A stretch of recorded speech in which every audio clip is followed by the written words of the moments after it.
Good evening. Today, justice has been served. Today, we prove that no one is above the law. No matter how rich, powerful, or politically connected you are, everyone must play by the same rules. We have a responsibility to protect the integrity of the marketplace.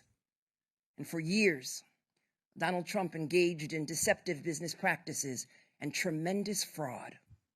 Donald Trump falsely, knowingly, inflated his net worth by billions of dollars to unjustly enrich himself, his family, and to cheat the system.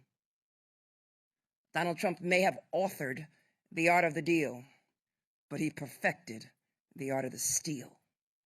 This long-running fraud was intentional, egregious, illegal, and he did all of this with the help of the other defendants, his 2 adult sons, and senior executives at the Trump Organization. And so, after 11 weeks of trial, we showed the staggering extent of his fraud and exactly how Donald Trump and the other defendants deceived banks, insurance companies, and other financial institutions for their own personal gain. We proved just how much Donald Trump, his family, and his company unjustly benefited from his fraud. Today, the court, once again, ruled in our favor and in favor of every hard-working American who plays by the rules.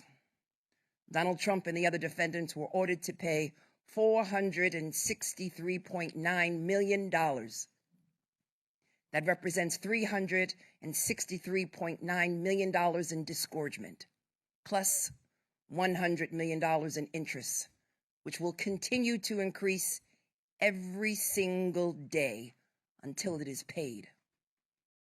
I want to be clear. White-collar financial fraud is not a victimless crime. When the powerful break the law and take more than their fair share, there are fewer resources available for working people, small businesses, and families. And everyday Americans cannot lie to a bank about how much money they have in order to get a mortgage to buy a home, or a loan to keep their business afloat, or to send their child to college. And if they did, our government would throw the book at them.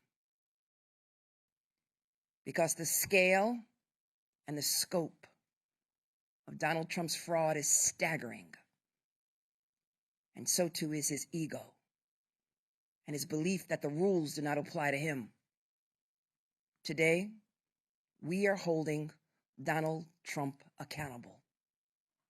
We are holding him accountable for lying, cheating, and a lack of contrition, and for flouting the rules that all of us must play by. Because there cannot be different rules for different people in this country, and former presidents are no exception. This decision is a massive victory for every American who believes in that simple but fundamental pillar of our democracy, that the rule of law applies to all of us, equally, fairly, and justly. Thank you.